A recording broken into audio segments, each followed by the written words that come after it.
जय हिंद दोस्तों, 74वें स्वतंत्रता दिवस की बहुत बहुत बधाई आपको। आशा करते हैं आप स्वस्थ होंगे, व्यस्त होंगे और मस्त होंगे। कोविड 19 के इस चरण में आप कहीं कहीं लाइफ में एंजॉय कर रहे होंगे। हालांकि आर्थिक तंगी चल रही होगी, पूरी दुनिया की अर्थव्यवस्था चौपट है। आप इस काल को भी जिए जिससे आने वाली पीढ़ियों के लिए आप अच्छा अनुभव सोचे रहे, जो कि आने वाली पीढ़ियों के लिए आप डिलीवर कर पाएंगे। दोस्तों, स्वतंत्रता दिवस बहुत बृहद अर्थ समाहित किए हुए हैं। इस पे मैं थोड़ी सी चर्चा आपके साथ करना चाहूंगा। स्वतंत्रता दिवस के दिन आप एंजॉय तो करें हैं, साथ ही साथ आप पूछे कि आप जो राष्ट्र की संपत्ति है, जितना आप पर भारत देश ने खर्च किया है, उसका आप कितना अदा कर पाए हैं अभी तक, या आगे आप किस तरह से अदा करना चाहेंगे। क्या महज एक नौकर बन जाने मात्र से आप सरकार या राष्ट्र के खास करके राष्ट्र के संदर्भ को आप पूरी कर पाएंगे?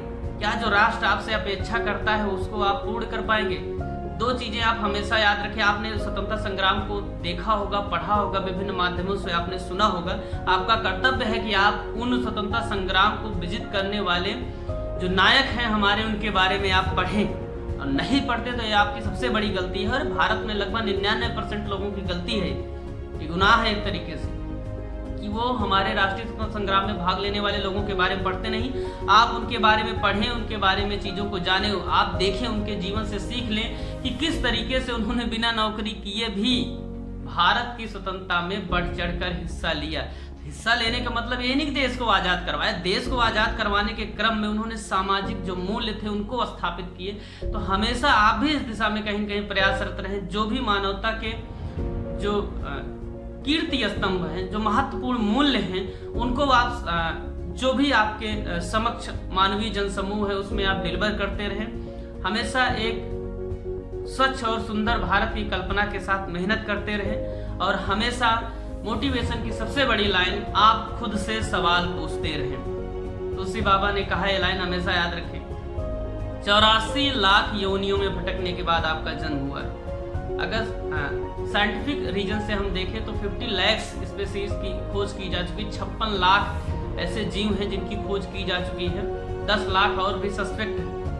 तो आप सोचिए, इतने बड़े पैमाने पे जन समूह में भटकने के बाद आप मानव का तन पाए हैं। इस मानव तन को आप कहाँ तक ले जाना चाहते हैं और अपने जन्म को किस हद तक सार्थक आप साबित करना चाहते हैं, ये आपके ऊपर है। याद रखिएगा, इस दुनिया के अभीष्ट इंजीनियर ने आप जैसा सिर्फ एक इंसान बनाया है, वो आप खुद हैं। इसलिए आप अपने आप को साबित करें। हमेशा याद रखें कि आप एक इंस्पिरेशन है। कभी ये मत सोचे कि आप कुछ नहीं है, आप आम हो ही नहीं यार।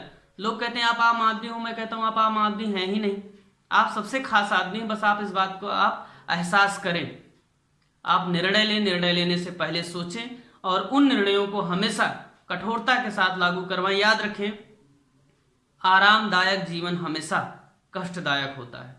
आरामदायक जीवन न जिए, समस्याओं को लाते रहें, इनोवेट करते रहें और उनका सल्यूशन लेते रहें। यही जीवन है। इसी क्रम में आप आगे बढ़ते रहें। व्यक्तित्व के लिए हमेशा प्रयासरत है। दुनिया की जो सबसे अभीष्ट चीज है व्यक्तित्व। अगर आपका कैरेक्टर, जिसको आप सामान्यतः एटीट्यूड भी बोलते हो, एटीट्यूड होना चाहिए, आपका एक स्किल्ड होना चाहिए, कैरेक्टरिस्टिक्स आपके पास ऐसी होनी चाहिए जो यूनिक हो, जो वैल्यूएबल हो, जिनकी कोई प्राइस हो। अनायास ना ही ऐठे रहें आप ना, तो उस पर आप काम करें। आप ईमानदार हों, आप सत्य बोलें, आपको बहुत मजा आएगा जीने में।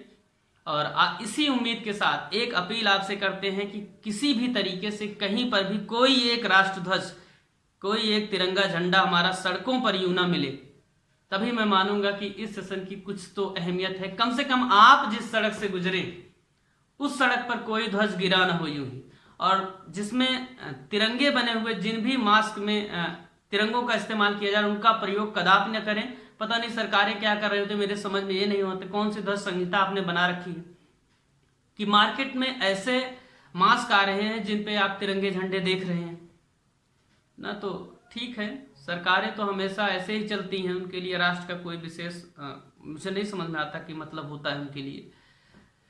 तो आप सजग नागरिक हैं। मैं हमेशा ये कहता आया हूं कि आप अपने भरोसे बैठे, सरकार भी आपके भरोसे ही बैठी है। आप सो रहे हैं, आपको सरकारें चूतिया बना रही हैं। जिस दिन आप जग गए भैया, उस दिन सरकार भी जग जाएगी। आपने देखा होगा किस तरीके से चुनाव में मुद्दे बदलते रहते हैं। जैसे जैसे आपका माइंड सेटअप बदलता है वैसे वैसे मुद्दे बदलते हैं। तो क्यों ना राजा साहब एक बार सकारात्मक थोड़ा माइंडसेट बदलिए